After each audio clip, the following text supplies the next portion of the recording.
Welcome back. It's 8:18. Does your child struggle to make friends?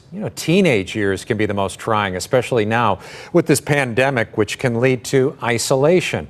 Well, the Knights of Columbus Developmental Center at Cardinal Glennon Children's Hospital may be able to help, and we've got Emily Price. She is a certified telehealth peers instructor joining us on the phone. Hi, Emily. Hi, good morning. Thanks for having me. Our pleasure. And first of all, now this is an online class that you offer for teens and parents? Yes, so our program utilizes the UCLA Certified Peers Telehealth curriculum, and it teaches both teens ages 12 through 18 and their parents the necessary skills to make and keep a friend. What are some of the roadblocks that keep kids from finding a friend?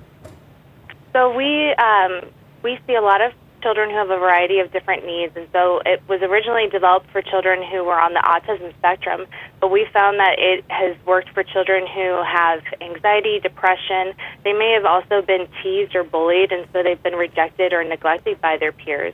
And so we're able to teach them the skills to overcome some of those challenges. And as far as the program helping the teens, the parents get involved as well. How does that work? They do. So as we're teaching the teens, we're also teaching the parents how to coach the teens through these lessons. And we've just finished our 10th session out of the 14 weeks, and our parents are thrilled with the results that they're seeing. They feel like for the first time that they're able to really communicate effectively with their kids. That is fantastic, and especially important now with this pandemic going on and so many young people and being isolated. Absolutely. So with this pandemic, I think we've all learned the importance of emotional support from those friends.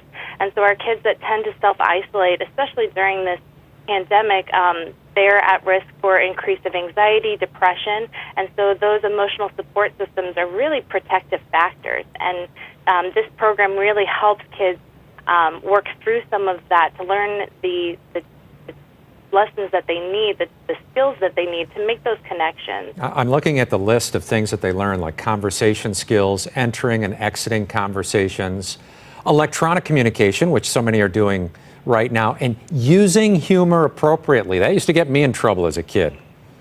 Yes, we have some sassy teens out there, and we definitely we go over the do's and don'ts when you're using humor, how to use it appropriately. Right. We hear a lot about bullying, so it also teaches them to handle teasing and bullying. It does, in a way that doesn't get them in trouble. So I think that that's a big issue in the schools right now, and so many times kids are given information and tips that just aren't really effective for our kids. And so we have the only evidence-based program that really shows them what works and is going to help them decrease the teasing and the bullying experience. Yeah, teaching kids to cope, it's so important, and we see if they don't learn that as they become adults, sometimes they learn to deal with it in other ways. Sometimes it's violence, and that's just tragic. So where can parents go to find more information on this program? They can go to our website, so at cardinalglennon.com/developmentalpediatrics, or they can even email us at kocpeers@ssmhealth.com, or even call us to talk more about the program and see if it's a good fit. Well, Emily Price, I certainly enjoyed this interview, and you are very professional. I think your uncle, Chris Higgins, may have taught you a few things as you were growing up. Yes, I think he did. Thanks for joining us. Somebody's bright red right now. I don't know if it's Chris or Emily. Thanks so much for joining us.